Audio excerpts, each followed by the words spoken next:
क्या आपको पता है, दुनिया में एक ऐसा देश भी है जहां भगवान को मानना एक अपराध माना जाता है, जहां हिंदू, मुस्लिम, सिख, ईसाई किसी भी धर्म को खुले तौर पर फॉलो करना सीधे सीधे जान से खेलने जैसा है।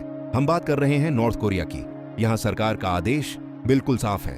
अगर कोई अगरबत्ती जलाते हुए दिख गया, कोई नमाज पढ़ते पकड़ा गया या किसी भी तरह की धार्मिक गतिविधि करता पाया गया तो उसे कड़ी सजा दी जा सकती है।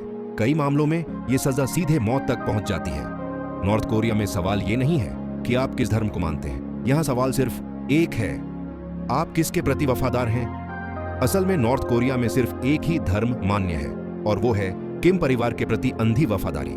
यहाँ की सरकार बचपन से ही लोगों को यही सिखाती है कि किम जोंग उन कोई आम इंसान नहीं है, बल्कि एक डिवाइन यानी ईश्वरीय शक्ति है। स्कूल की किताबों से लेकर न्यूज चैनलों तक, पोस्टर्स से लेकर सरकारी भाषणों तक हर जगह यही कहानी दोहराई जाती है। सरकारी प्रोपेगेंडा के मुताबिक जिस दिन किम जोंग उन का जन्म हुआ था, उसी दिन आसमान में एक नया तारा चमका था।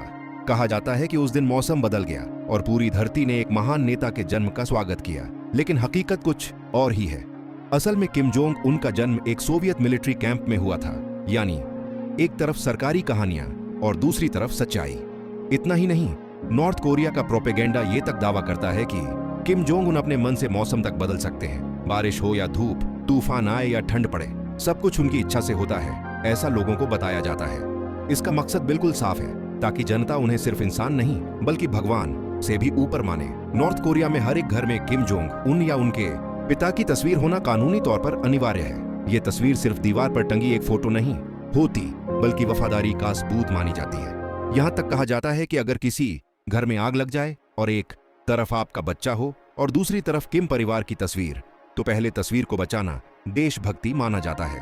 जरा सोचिए, एक ऐसा सिस्टम जहां इंसानी जान से ज्यादा एक तस्वीर की कीमत हो। अब आप में से कुछ लोग सोच रहे होंगे, लेकिन नॉर्थ कोरिया में चर्च, मंदिर और मस्जिद तो हैं। हाँ, पूरे देश में गिनती के कुछ चर्च, 2-4 मंदिर और कुछ मस्जिदें जरूर मिल जाएंगी। लेकिन सच्चाई ये है कि ये सब प्रोपेगेंडा प्लेसेस हैं। इनका असली मकसद नॉर्थ कोरियन नागरिकों की आस्था नहीं, बल्कि बाहर की दुनिया को दिखावा करना है, ताकि जब कभी विदेशी टूरिस्ट आए तो उन्हें लगे कि देश नॉर्मल है और यहाँ धार्मिक आजादी है।